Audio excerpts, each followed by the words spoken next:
Comment identifier notre don spirituel? Voilà la grande question à laquelle je vais tenter de répondre aujourd'hui. Car, chers amis, nous sommes plus spectateurs, nous sommes tous des acteurs. Car nous avons chacun un rôle à jouer au sein du corps de Christ qui est son Église. Pour identifier notre don, il y a 4 moyens par lesquels Dieu peut nous aider à identifier notre don spirituel. Premièrement, Dieu peut nous le révéler directement. Dieu peut nous révéler notre don à travers un songe, à travers une vision, à travers un prophète. Dieu peut nous révéler notre don.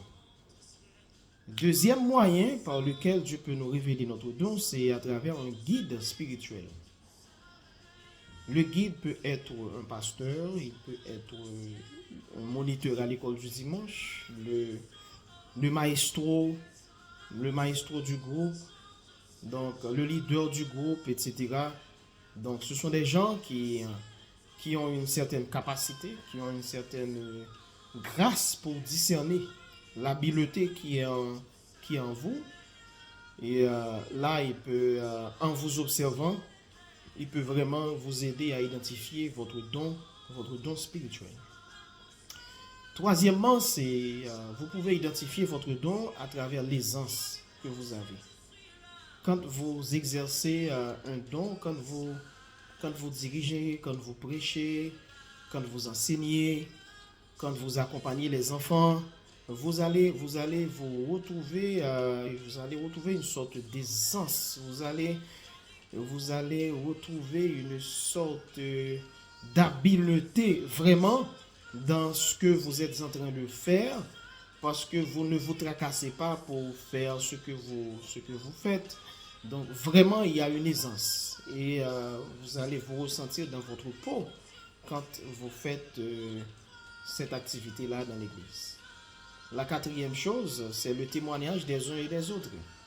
Là, je dis le témoignage des uns et des autres parce que naturellement, quand vous exercez un don, vous allez remarquer les gens qui reviennent vers vous pour vous témoigner comment ils ont été bénis à travers la prédication que vous avez apportée, à travers les chants que vous avez chantés, à travers l'enseignement que vous avez fait.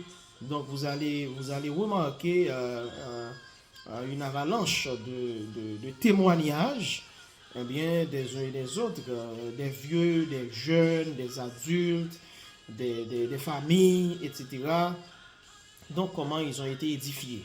Donc, quand vous voyez plusieurs personnes témoignent leur édification, et après que vous ayez exercé un don, un ministère, donc dites-vous que probablement c'est un appel. Et si ça persiste, donc dites-vous que c'est vraiment votre don spirituel. Donc, chers amis, c'est très important d'identifier votre don. Et là, je vous mets sur une piste pour pouvoir vraiment l'identifier si vous ne l'avez pas encore fait.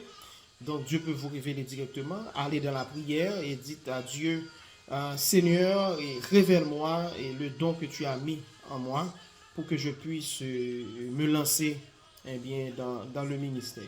La deuxième chose, c'est votre guide spirituel, votre pasteur, votre leader de groupe, etc. Ils peuvent également vous aider à identifier votre don spirituel. Troisièmement, c'est voyez dans quel domaine vous vous sentez plus à l'aise. Est-ce que c'est dans les chants? Est-ce que c'est dans la prédication? Est-ce que c'est dans l'enseignement? Est-ce que c'est dans l'accompagnement des jeunes? Est-ce que c'est dans la relation d'aide? Donc, identifiez dans quel domaine vous vous sentez bien, le plus à l'aise. Et en dernier lieu, c'est le témoignage des uns et des autres. Donc, quand vous avez dirigé, est-ce que les gens ont témoigné qu'ils ont été bénis? Quand vous avez prêché, est-ce que les gens ont témoigné? Donc, si vous remarquez que vous avez été une fois sélectionné pour diriger, il y a très peu de gens qui vous témoignent son édification, alors que quand vous êtes programmé pour prêcher, eh bien, beaucoup de gens témoignent comment ils ont été édifiés. Donc dites-vous que votre don, c'est pour prêcher la parole. Et là, commencez par vous perfectionner davantage sur cet aspect-là. Donc, je prie que Dieu vous bénisse grandement et abondamment.